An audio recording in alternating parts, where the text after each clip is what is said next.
Hello, everybody. Welcome back to the Stack Overflow podcast, a place to talk all things software and technology.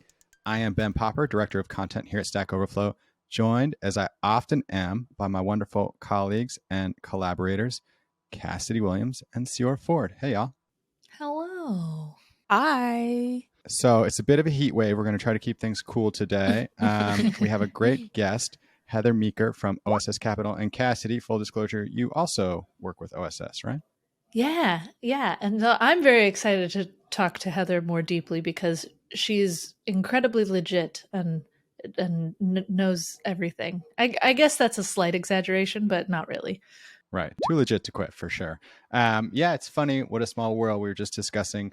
I know some folks from Dev2 and OSS who also moved to my little section of the Hudson Valley, so part of the exodus from New York City. But anyway, we're very excited to chat all things open source. Heather, welcome to the Stack Overflow podcast. Thank you. I'm happy to be here. So we usually ask folks to start us off by just giving us a quick flyover. What brought you into the world of software and technology? Well, I learned to program when I was 8. I learned more later, listen, but my first little program was when I was 8. My dad taught me. This is a podcast, so maybe people can or can't tell, but I'm no spring chicken. So this was a long time ago, 1968, that would be. And my dad was actually working in a computer lab, which at the time was an extremely strange thing. In fact, it was so strange and people were so uninformed about what computers were that when people asked me what he did for a living, I used to tell them that he was a spy because it was easier to explain than to say what he was doing, which was actually pretty complicated. Anyway, so he kind of introduced me to it. And I guess I was always kind of interested in logic and, systematizing things. I just the kind of person I am. And then when I got into college, I was going to summer school and it was really hot. And the computer science lab had air conditioning. So I took a couple of computer science classes. Now, I was at a liberal arts school, and I don't even think it had a major in computer science, and not a lot of schools did at the time. And so I learned Fortran and I think SPSS, which was this old statistical program. So I thought that was really fun and interesting. And then when I got my first job, there was a computer in the basement. And I figured out where it was and talked the operator into letting me use it. And so that I could save myself effort doing my job, which had really nothing to do with computers. So anyway, I was always interested in it. And then shortly after that, I got a job as a computer programmer. That was when we called ourselves computer programmers, which is, I don't know if that's really what people call themselves anymore. Less job title-y. I think they'll say like, oh yeah, I'm a programmer. But I go to that for a synonym after I've written developer or software. Yeah, exactly. I go to programmer. It's definitely not something you see in a job description. But I worked writing like application software for what at the time was called mini computers, which were something smaller than a mainframe, but they didn't really have desktop computers yet. And so, I did some programming work for a while. And then very stupidly, probably, I decided there's no future in this job. I'm going to do something else. So I did some other things, including work as a musician and go to law school. And but then when I graduated from law school, I was really interested in software and technology. And so I decided to go into law practice doing software deals. And I did that for, I've done that for nearly 30 years. And I got into open source in particular pretty early on, like in the late 1990s. And I was just fascinated by it. And I was interested in software. And I knew a little about software. I mean, everything I knew was completely outdated. So, had to kind of extrapolate, right? But very interested in it, and it was great to help clients get their goals done in the software space. And then I joined OSS Capital a few years ago. It was a little, I guess, unexpected for me to go into venture capital because I'm not really a finance person. But by that time, I had been working with so many clients on business strategy around open source that it was kind of a natural move. So that got me where I am today. I still do a little programming kind of for fun. I'm very bad at it, but sometimes it's fun. You go, I really need to do this thing. Maybe I'll write a little program to do it. Sweet. Cool. What a great history. Thank you for sharing that. Yeah. I have a couple little questions just because I'm want to get the history right. So your father, he was a spy, but maybe you could tell us like what was he working on in the 70s and what was the language that he was teaching you? He taught me BASIC first. BASIC. He worked at it's kind of a think tank in the late 60s and early 70s. And then he set up a computer-based behavioral lab. I think I'm not really sure what exact languages he was using or anything. I mean, it certainly was old ones like maybe Fortran and BASIC and things like that. Right. And then just one other quick history question, and I'll pass the mic to Cassie and Sierra. But you mentioned you got into open source in the 90s. What were the projects that were emerging then at the beginning of the open source world that you were involved in or hearing about that got you interested in this area? Oh, well, so at the time, of course, everyone was interested in Linux. That was the granddaddy of them. And of course, it was because it was under GPL, that was the license that like nobody understood. So part of what I was doing was trying to help people understand it. And don't get me wrong, it's not like I really understood it. I was like learning along with them. Right. Sure. And then of course somebody's got to interpret the law for the first time, right? It's and then the Apache projects many of them were well underway at the time. If I can say one thing about like GPL and figuring out what it means and everything is that lawyers don't really have any incentive to take chances. They're supposed to give conservative advice, and perhaps because I was like unsuited to be a lawyer, I don't know. I was one of the ones who was like willing to say, well, okay, this is what I think this means, and this is probably your best choice, even though there was no law and like almost nothing to go on. So not many people at the time were interested in kind of walking out on the wire in that way. But I thought I was more driven by what was interesting and what my clients needed, for rightly or wrongly. That makes, move fast and break things isn't legal advice, but it's certainly interesting advice. But it's fun. Yeah. It's fun. One question I wanted to ask was, you've been in the open source space since the 90s. How have you seen it like grow, change, evolve from like starting out with like the Linux projects and the Apache projects and things like that? Well, that's a good question.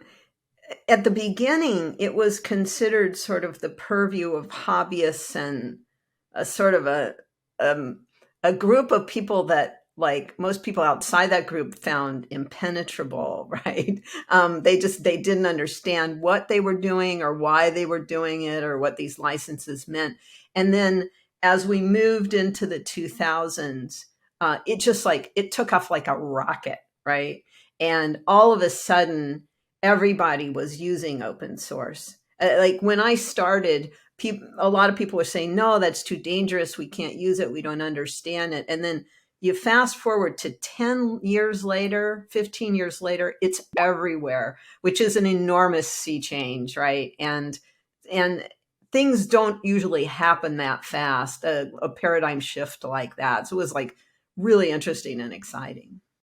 So how did you like navigate that increase in participation in like the open source space? Well, first of all, I just kept getting a lot more questions about it. I mean, I was sitting at my desk working on software deals, and the way that things work in organizations is if you know 10% more than the person like at the next desk, you're the expert, right?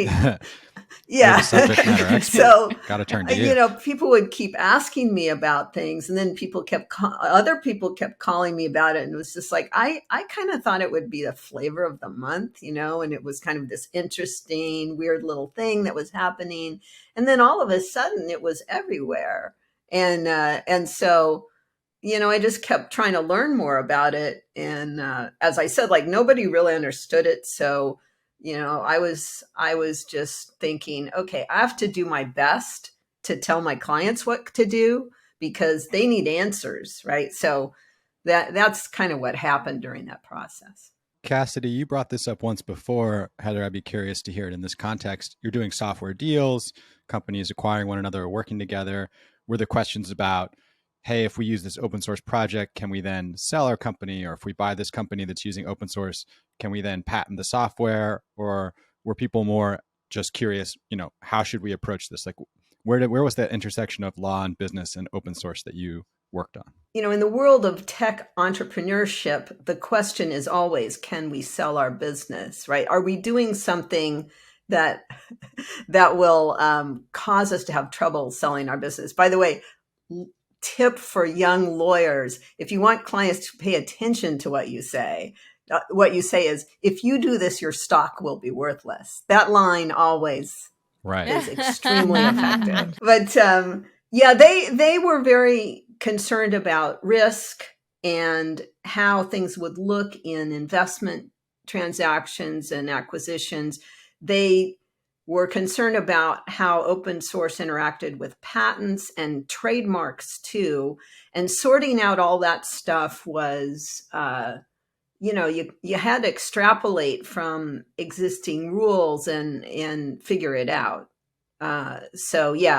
They were asking all sorts of questions like that. And then, but the basic question people were asking was, I want to do this with the software. Can I do that?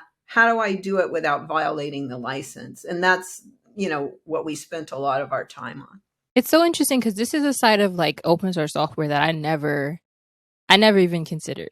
I never thought about like the lawyer licensing side of things before. So it's interesting to hear your insights around like what that whole process looked like. And then like starting from scratch, since this was such a new thing, like having to come up with that kind of stuff. I just never thought about that before. That's so cool. It may sound like I'm tooting my own horn here, but unless there was somebody like me in a role like mine, like an outside counsel who was knowledgeable about intellectual property, to tell clients this is okay to do, and it couldn't have gotten adopted in business, right? And so, that was actually important to me to play that role, like to try to talk people off the ledge and say, no, you can really use this stuff and it won't be catastrophic for your business. Because at the time, there was a lot of FUD out there about open source, and various people were trying to say it was too dangerous to use and risky and stuff, which is actually turned out to be extremely wrong. But to explain why it was wrong, you had to construct a lot of logic, and that was an important role. How have licenses evolved? Like, you mentioned the GPL license, but there's also like the MIT license and all of these other like standard ones that you see in repos all over the place. The new ones are a little better than the old ones were. Like the old ones, you kind of wonder as a lawyer, like, who came up with this stuff? I mean, was it me? No, I think the early ones were written with the idea that they would never be, well, like the things like MIT and BSD, I don't think people understood how important and pervasive those would be. And so they were written a little bit on the casual side. I mean, they're, from a legal point of view, they're written in a very vague way. And many lawyers over the years have asked me about what they mean. and because they just can't figure it out from looking at them. Like they think that BSD is like a copyleft license, which it's not, but um, uh, just because of the way it's worded. So the early ones were kind of casual, and like for legal documents, that's not a good thing. And then there were the copyleft licenses. Like GPL is really, it's written almost as a like a political statement rather than a license. And then there's a lot of detail in it, but it's not written the way a lawyer would write a license, for better or worse. And then there were some that came after that, like Eclipse and Mozilla and some of the others that actually preceded those. And those were more like traditionally written. So for lawyers, they were easier to understand. And then if you go to the really modern ones, I think the craft of drafting open source licenses has improved greatly as more people got involved in it, and more people who had experience drafting licenses got involved. Right.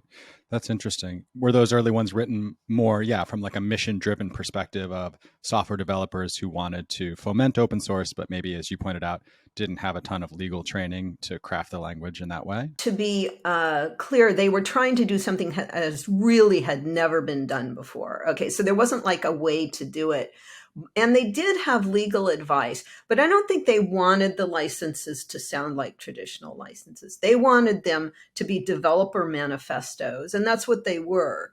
It's just that then when people ask their lawyers, can we use this stuff? And someone had to say yes in order to greenlight the use, then the lawyers actually had to understand it. And if you ask people who wrote those first licenses, they would probably say, oh, well, this is perfectly comprehensible to developers. I'm not sure that's exactly right, but it certainly wasn't comprehensible to lawyers. I guess my last question would be, do you have a favorite license? Like a go-to where you're just like, this is what you should use on your projects? Those are maybe two different questions. So like from a drafting, from a craft of drafting, right? Most of these things are drafted by committee, so it kind of limits the absolute quality of it. And this will probably be self-serving, but I was on the drafting team for Mozilla 2, and I think that was very good work product. I think I know the people who worked on it worked really hard to get it right, and we did have to work with starting from Mozilla 1. But we really did a lot of work on that. And then, GPL3 and LGPL3 and so forth, those are much improved, compared to the earlier versions. As to like what I recommend people use, like honestly, if it really depends on what the objectives of people are.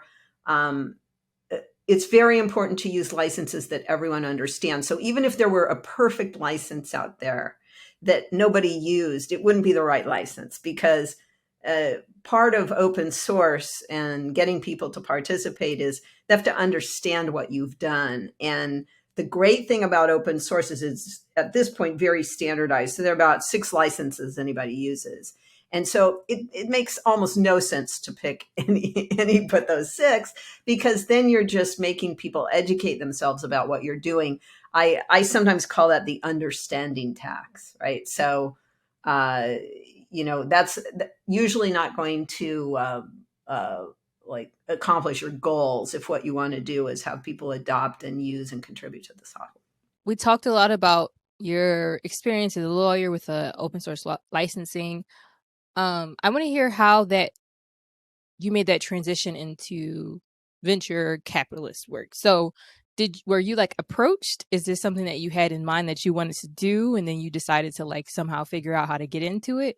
I want to hear more about that.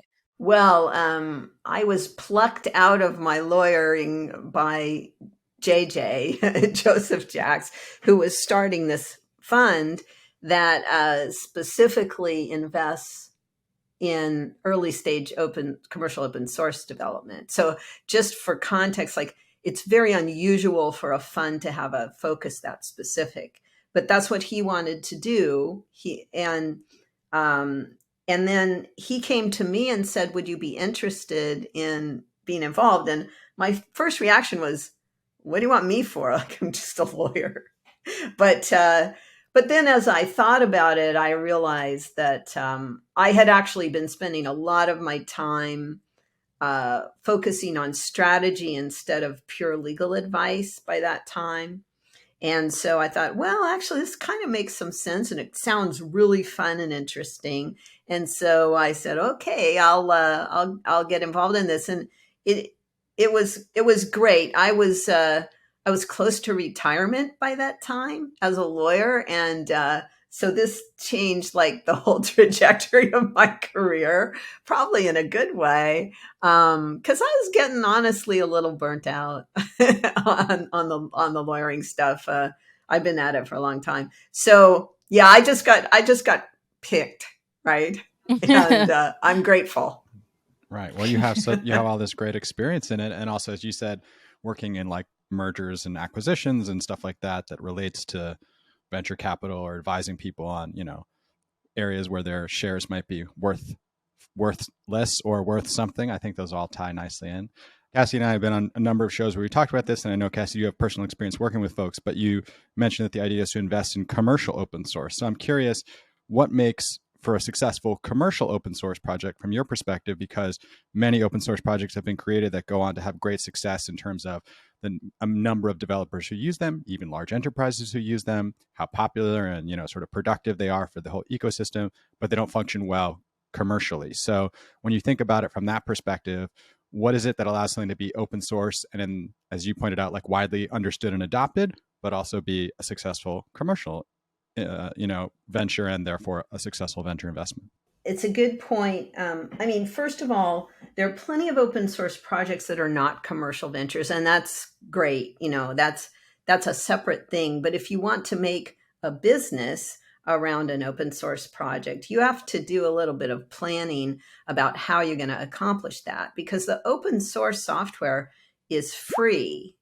And even if you pick a license like GPL or a Faro GPL, that will not prevent people from using your software to compete with you. So you have to think like, what are we really selling here? Because it's not the open source code, right? And the way I like to characterize this is like customers don't buy source code. That's just not what they buy, right? It's a tool. They buy products or services. And so you have to figure out what products or services you're going to be selling if you're going to make a successful business. And it's perfectly possible to make a successful business around an open source project, but you're not selling the project. You're selling something different. For instance, you could be selling hardware. You could be selling managed services. You could be selling use what we call an open core model and have some complementary software like an enterprise edition that you charge people for. There are actually, at least, half a dozen different common variations. But the most important thing about it is to be realistic about how you get from a project to a product to a company. And this may date me a little bit, but I don't know if you remember like the underpants gnomes on South Park, right? So they had like step 1, collect underpants. Step 3, profit. And then there's a big question mark in the middle. I don't think I realized that was the origin of that meme. I've seen it so much, but I didn't realize that's where it came from.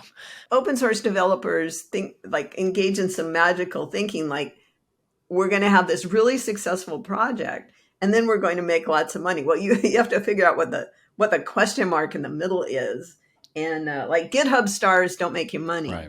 I think my last question for you is, you mentioned you were a musician. Could you talk a little bit about that? Because it was a little stint where I was just like, wait, what was that? Sure. Well, let's see. After I graduated from college and I worked, I eventually moved back to LA where I was from, and and I was working as a computer programmer. And then I decided I wanted to become a musician, right? So I'm a drummer and a singer and a songwriter. And so I decided to go to music school. So I went to this school that it doesn't exist anymore, unfortunately. It's like a trade school. It's like a 1-year certificate program. Um, and I took the percussion program, and then I got into working professionally more as a musician. I will say that that certificate program was the most difficult school I ever went to, including college and law school, mainly because I didn't have enough talent. But actually, one thing I learned during that experience, I love music, right? And I love playing the drums, and I love writing songs and everything. But one thing I learned was that there were people around me in school who were truly talented, and it was just shocking what they could do. And I was in such great awe of what they could do. And I am a person who is diligent. And so, like, diligent people can get pretty far doing something, even if they don't have a lot of talent. And that's what I was like as a drummer, certainly. I mean, but I realized that, and then I became like a band leader. So I had pretty good organizational skills, and I wasn't, on drugs. So, like, I was capable of like bringing a group together and taking them out to play professionally, and Sure. and I knew a lot about music by then, having studied it. So I became a little bit more of a band leader than just a player. And then I would hire drummers to play That's in so my funny. band because they could play way better Right. than me, and they like hardly charged anything. Drummers are notoriously the ones who don't show up on time for the gig, if they show up at all. So Yeah, that's because they have more equipment than everybody else. So can we buy your albums anywhere? I have never tried to do that. I actually just recently got all my old stuff digitized. That was a huge effort because it was all on, obsolete media, and of all different kinds. I mean, of a stunning variety, right? And I had to find people who could handle all these different media. But so I saved them from oblivion, or now they're only in partial oblivion. my last question is, I've been thinking a lot about the Web3 world and the blockchain world and what people are interested in achieving there. And a lot of developers and folks who are interested in it are keen on it because in some ways they feel it's distributed, that no single entity has control, and that it will allow people to, sort of collaborate in creating things. But I guess one of the things I'm curious about is to what degree that offers something that the open source model, which, as you pointed out, 30 years ago was seen as completely fringe and then dangerous, and now, sort of fully accepted by many large businesses, can't offer. Do you have any thoughts for us on Web3 or blockchain and where that might sit side by side with an open source? They do have similar characteristics, like people collaborating or I guess you'd say collaborating for open source, but let's say people are participating in a market or something that is on a blockchain.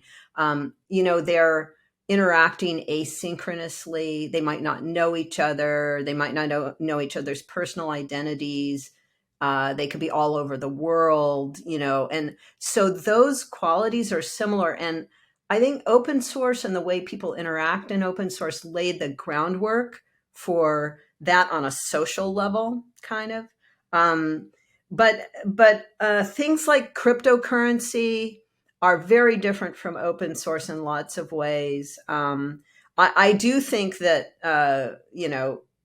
cryptocurrencies will eventually be very common, but I think most of them will be fiat currencies instead of the decentralized ones. And the reason for that is a practical one, which is that countries can't afford to have people operating outside the bounds of their economic control for taxation reasons and legal reasons and so forth.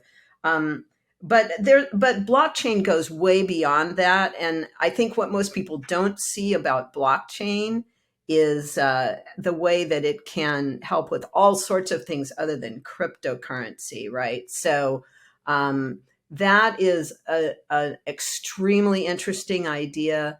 And if you build blockchains that are really reliable and don't destroy the environment, then it can be an extraordinary tool. I would liken it to what the web was in like 2000, which was people who were, just your average consumer or whatever. They thought the web was like Yahoo, or the web was eBay. And what they were not seeing was the way the web was being used to restructure the supply chain and completely change the way business was done on a practical level. I think we have an analogy in blockchain where it's going to underpin a whole lot of stuff that isn't crypto, and that your average person would be completely transparent to them. Right. Fascinating. Well, thank you so much for that. All right, everybody. It is that time of the show. We are going to shout out the winner of a lifeboat badge, someone who came on Stack Overflow and found a question with a negative score of 3 or less. They went ahead and gave an answer, and now it has a score of 3 or more, and that answer has a score of 20 or more. Why do we need abstract classes in Java? Yeah, why? Well, Keshlam has the answer and has been awarded a lifeboat badge. So thank you to Keshlam for spreading some knowledge around the community. Asked 8 years ago, viewed over 50,000 times. All right, everybody. I am Ben Popper. I am the Director of Content here at Stack Overflow. You can always find me on Twitter at Ben Popper. You can always email us with questions or suggestions, podcast@Stack Overflow. And if you like the show, leave us a rating and a review. And if you like to hang out on YouTube, or you prefer to see us as we chit chat, we now have video versions of the podcast up there. So go ahead, smash that subscribe button. My name is Cassidy Williams. You can find me at Cassidoo, Cassidoo, on most things. I do developer experience at Remote and at OSS Capital. And my name is Ciara Ford. I am a developer advocate at Auth0. You can find me on Twitter. My username there is Ciorio. That's CEEOREO_. And I'm Heather Meeker, a venture capitalist and lawyer. You can find me at OSS.capital or heathermeeker.com. And by the way, I've written a book about open source licensing, which a lot of people find helpful, and I make like no money on. You can get a free copy of it, downloaded, a free PDF copy if you go to my website, heathermeeker.com, and hit the links tab or button or something, I guess. And it'll give you instructions on how to sign up for like a list to get updates about the book, and also download the book and some associated materials. So feel free to do that. All right, everybody. Thanks for listening, and we will talk to you soon.